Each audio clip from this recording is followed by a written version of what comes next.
अभी प्रमाण भी दिया, इस लड़की ने पहले ही साथी के अंदर प्रमाण दिया था सुंदरदास जियों का कि तात मिले पुण्य मात मिले सुत भ्रात मिले युवती सुखदाई। माँ बाप की प्राप्ति संसार के अंदर हो सकती है, और जब जब भी हम संसार में आएंगे माँ बाप तो मिलते रहेंगे, और वो हमारा पालन पोषण भी करेंगे, वो हमें पेट भरने का कोई धंधा भी सिखा देंगे, लेकिन इस आवत जन्म बार बार जन्म और मरण से छुटकारा नहीं करा सकते। वो हमें कामकाज तो सिखा देंगे और इस गृहस्थी के जंजाल में भी फंसा देंगे, ये भी सत्य ही है। पालन पोषण भी करेंगे, सब कुछ करेंगे, लेकिन इस आवागमन से छुटकारा नहीं दिला सकते। तो इसलिए महापुरुष ने कहा कि तात मिले पुण्य मात मिले सुत भ्रात मिले युवती सुखदाई। ये सारी चीजें इस संसार के अंदर अवेलेबल हैं, प्राप्त हैं, और जब जब भी संसार में आएंगे होती रहेगी। माँ बाप की भी प्राप्ति होगी, भाई बहन भी मिलेंगे, और पत्नी आदि का सुख भी मिलता रहेगा। तो भी महापुरुष कहता है तो भी ये तुच्छ है, कुछ भी प्राप्त नहीं, क्योंकि इसके अंदर सफाई तब नहीं। ना तो माँ बाप सदा रह सकते, उन्होंने भी एक दिन पूछ कर जाना है, वो भी सफाई नहीं है। बहन और भाइयों के भी बिछोड़े हो जाने हैं, और पति और पत्नी का साथ भी एक दिन छूट जाएगा, क्योंकि इनके अंदर कहीं भी सफाई तब नहीं है। इसलिए महापुरुष ने इनकार किया कि ये सब कुछ होते हुए भी कुछ नहीं है। आगे वो कहते हैं कि राज मिले गजबाज मिले सब साज मिले मनवांचित पाई, कि संसार में आकर के तू राजा भी बन सकता है तो भी कुछ नहीं, क्योंकि जो बड़े बड़े राजा थे, आज जिन हवेलियों के अंदर कोयल बोलती थी आज काग बोल रहे हैं, आज खंडर बने खड़े हैं वो किले, उनमें बसने वाला आज कोई नहीं। तो इसलिए प्रमाण दिया महापुरुषों ने, काल अनेक खाई खपाए खान खतीन खपे अवतारे। जो अपना आप को अवतार कहलाते थे वो भी संसार में नहीं रह पाते, क्योंकि स्थायी तब नहीं है, शरीर सभी नश्वर है। ठीक है, रे काल अनेक खाई खपाए खान खतीन खपे अवतारे, दवादस सिर पर 76 झूलत काल अचानक तहाँ पछाड़े। 12-12 कोष तक जिनके ऊपर 76 झूलते हुए चला करते थे, वो भी काल के गाज में समा। तो राव सुरंक सभी चुन सिखावत, काल ना छोड़त जो उपजाए। जो पैदा हुआ है वो काल उसको खाएगा। ठीक है, अरदास गुलाब सो अकाल भय, कौन? जोन गुरामिल आप विचारी। जिन्होंने महापुरुषों का सानिध्य प्राप्त कर अपने आप का विचार कर लिया है, अपने आप को पहचान लिया है, अपने आत्म स्वरूप को जान लिया है, केवल वही अकाल को प्राप्त हुए हैं, वो काल से रहित हो गए। तो इसलिए महाराज सुंदरदास जी भी यही कहते हैं कि इन चीजों के अंदर कहीं भी सफाई तब नहीं है। तो यहाँ आकर के राजा भी बन सकता है, कोई बड़ी बात नहीं। राज मिले गजबाज मिले, हाथी और घोड़ों की सवारी भी मिल सकती है, ये भी कोई बड़ी बात नहीं, इनमें भी कोई सफाई तब नहीं। जो हाथियों के ऊपर 76 झूलते चला करते, उनको फकीर होते देखा है, उनको भिखारी होते देर नहीं लगती। ठीक है, राज मिले गजबाज मिले सब साज मिले मनवांचित पाई। अरे लोक मिले परलोक मिले, लोक और परलोक की भी प्राप्ति संभव है, हो सकती है। विधि लोक की भी प्राप्ति हो सकती है, और वैकुंठ आदि की भी प्राप्ति हो सकती है। तब भी महापुरुष कहता है तब भी आपको कुछ भी प्राप्त नहीं हुआ। सुंदर और सभी सुख पाओ। तो महाराज सुंदरदास जी कहते हैं सभी सुख मिल सकते हैं, लेकिन संत समागम दुर्लभ निरवध। संतों का सत्संग ये बहुत दुर्लभ है, बहुत दुर्लभ है, क्योंकि ये बिना उत्तम भाग्य के नसीब नहीं। तो इसलिए सत्संग की अनंत महिमा महापुरुषों ने गाई है। यहाँ सथाई तो और कुछ भी नहीं है, केवल और केवल एक शोपन गुरु का दृश्यमान ये नजारा है। लेकिन अंधे हैं वो लोग जो इसको सत्य मान करके ऋषि के अंदर जो है हिचकोड़े खाते रहते हैं और भटकते ही रहते हैं। क्यों? क्योंकि उनकी प्रतीत नहीं छूट रही। जैसे इंसान जब तक सपने में होता है तो उसका सपना सच्ची दिखता रहता है ना, और वो सपने के अंदर सत्य मान करके सारी रात उसी स्वप्न के अंदर भटकता रहता है। और जब आंख खुली क्या था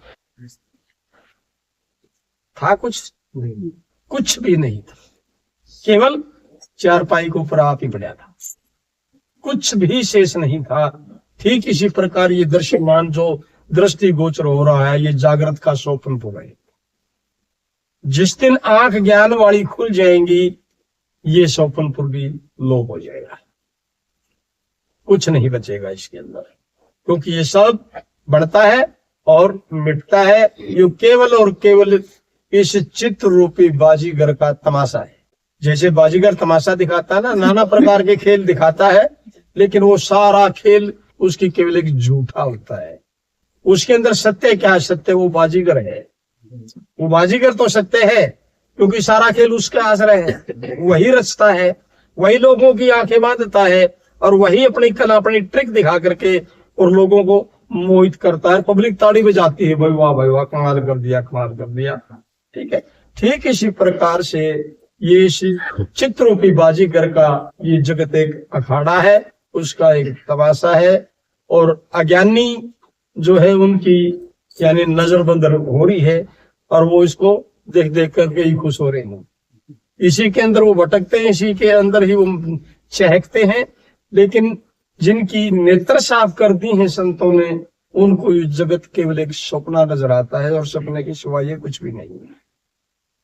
तो इसलिए बंधुओं, जीवन बहुत छोटा है, बहुत थोड़ा है, बल्कि मैं कोई एक सांस मात्र ही जीवन है।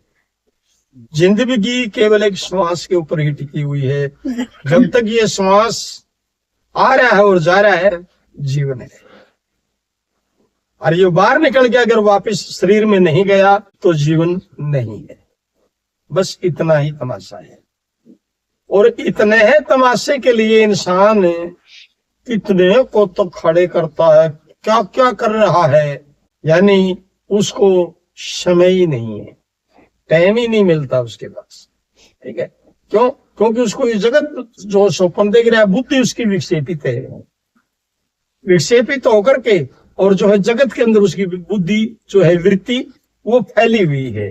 दूसरी चीज उसको ना तो भाती, ना दूसरी चीजों के लिए उसको समय, यानी जो इंसान खुद के लिए भी जिसके पास समय नहीं है, तो मैं ये कहूंगा वो इंसान जिंदा है नहीं, वो मुर्दा है।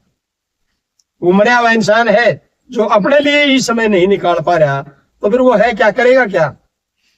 जो अपना ही भला की नहीं सोच सकता, वो दूसरा का भला की तो बात ही दिमाग से निकाल दो, वो दूसरा का भला कर देगा। दूसरा का भला की तो सवाल ही पैदा नहीं, वो खुद का ही नहीं कर पा रहा। ठीक है, तो इसलिए सत्संग हमें इन सारी चीजों से सचेत करता है, आगाह करता है, हमें सावधान करता है कि इंसान संभल। फुटभागी आप नहीं हो, बहुत उत्तम भाग हैं आपके, क्योंकि ये मानव का जीवन आपको मिला हुआ है। इसलिए उत्तम भाग के बगैर ये मानव का शरीर नहीं मिलता, ये मानव जीवन नहीं मिलता। लेकिन यू है असथाई, बस बात ये है, इसमें सथाई तो नहीं, ये नहीं पता ये कहाँ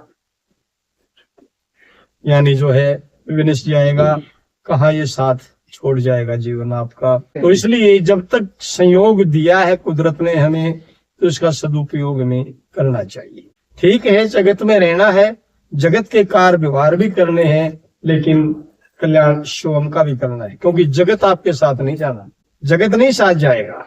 लेकिन जो शिवम के लिए आप करोगे, जो आत्म कल्याण के लिए आप करोगे, केवल साथ आपके वही जाना है। जगत वाले तो ये शमशान तक जाकर के तोड़ के टुन के, भाई तेरा हमारा इतना ही रिश्ता था, बस इतनी कह गए तो उल्टे घर का नहीं है जी।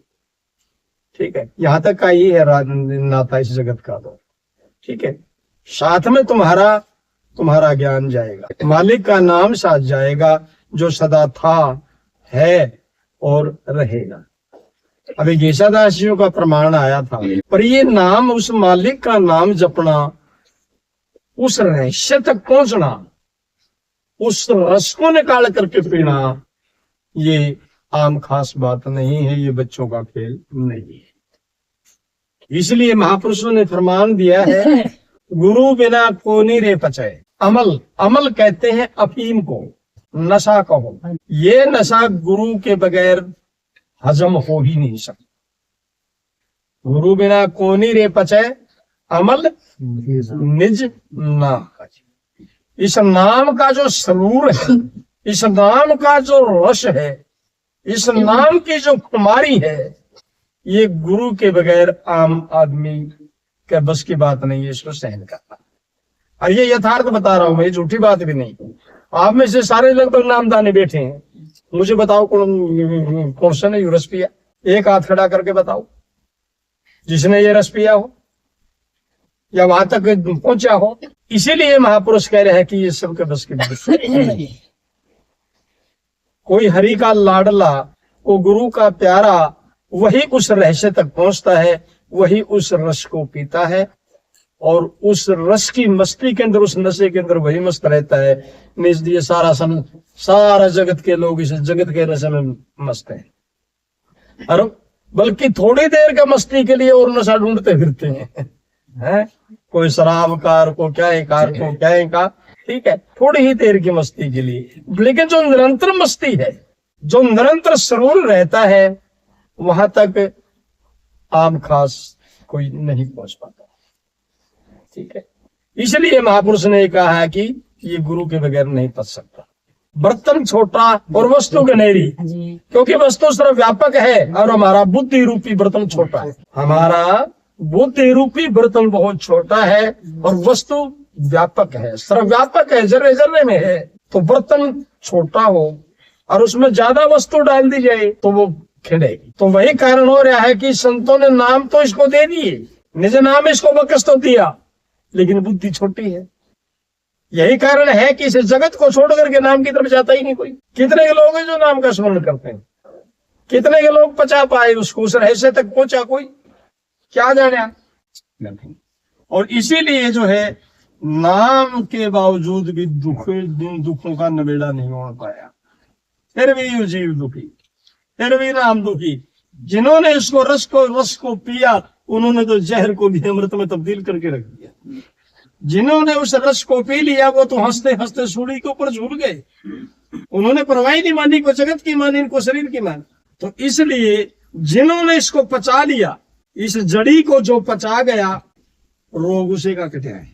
क्योंकि जिसके तो आई भीतर गिर देर उल्टी पका दी उसने, उल्टी जिसका लागेगी या दस्त लाग गई, तो समझ लो उस रोग को प्रभाव दवाई काम नहीं करेगी। वहां तो अंदर जाते ही फेंक जिसने उल्टी। तो वही ये नाम लिया, नाम लेकर के छोड़ दिया, कोई नहीं छोड़ना करता उसका, उस रहस्य तक उस रस को पीने का प्रयास ही नहीं कोई करता। तो इसलिए रोग कटन में नहीं आए। तो उफड़ डुल जा। पदार्थ ज्यादा है, बर्तन छोटा है, बुद्धि रूपी बर्तन छोटा है, नाम रूपी पदार्थ बहुत बड़ा है। इसलिए इसका जो हजम ही नहीं होता। लिया संतों से, 4 दिन बैठा रोपण करके छोड़ दिया, खिल गया। आप ही पीवे सतगुरु, आपे पिलावे जी, अरे वो तो आपे रहे। अब प्रश्न ये था कि आप ही कैसे पीते हैं और आप ही पिलाते हैं, आपको आप ही पिलाते हैं और आप ही उसको पचाते हैं। फिर दूसरा का तो लड़ाई, कोई दूसरा का तो लफड़ाई खत्म हो गया, दूसरा कोई है ही नहीं, क्योंकि उस स्वरूप के अंदर दूसरा है ही नहीं। गुरु आप ही पीते हैं शिष्य होकर के, और गुरु होकर के पिलाने वाले भी आप ही, और आप ही रहमत करके उसको पचाते हैं। यानी कोई जो अधिकारी आया सच्चा, को अधिकारी आ गया, तो उसको उस अमल को पचाने का तरीका भी सदगुरु ही बताते हैं कि इस रहस्य तक तने जाना है, ये तने निश्चय करना है, यहाँ पर तने अटलता धारण करनी है, तो बीमारी कट जाएगी। ठीक है, तो ये भाव था कि आप ही पीवे सतगुरु, आप पे पिलावे जी, और वो तो आप पे रहे हैं बचा अमल निज नाम का। जिसने भी यू पिया वो तो युगो युग जिया। अभी सतगुरु गुलाब देव जी का प्रमाण था कि दास गुलाब अकाल भयो वे जोन गुरा मिल आप विचारे। वो अकालता को प्राप्त हो गया, वो काल के दायरे से निकल गया।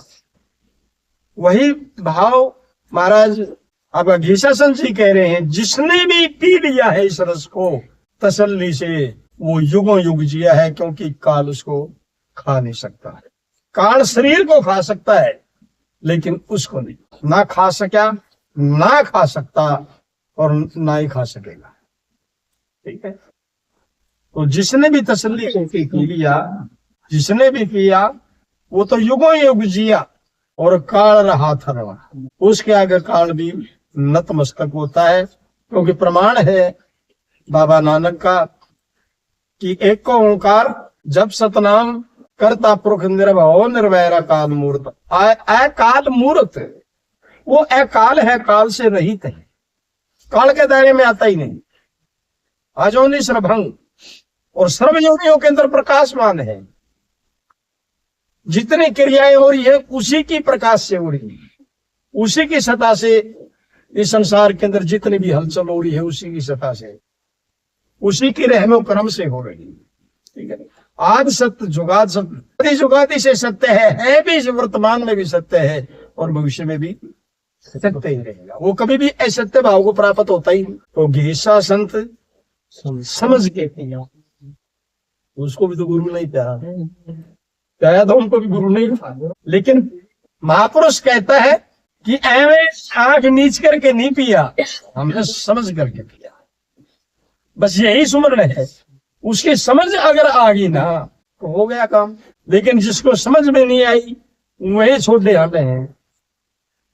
ठीक है, जिनको उसकी समझ आ गई है उनका तो जो है 1 सेकंड का 10 मैंने वो 99वां हिस्सा भी भूल नहीं लगे, निश्चय अटल है। गीसा संत समझ के पिया और उसी तरीके से फिर आगे जीता को रहे हैं। पिला और जीता हाजिर नाजिर मौजूद खड़े हैं संतों के बीच में। क्यों खड़े हैं? क्योंकि महापुरुषों ने जैसे खुद समझ करके पिया था और वैसे ही उसको अधिकारी दे करके वैसे ही समझा करके पिलाया और कटकी मारी। तो ऐसा वाणी का भाव था। बोल श्री सद्गुरुदेव महाराज।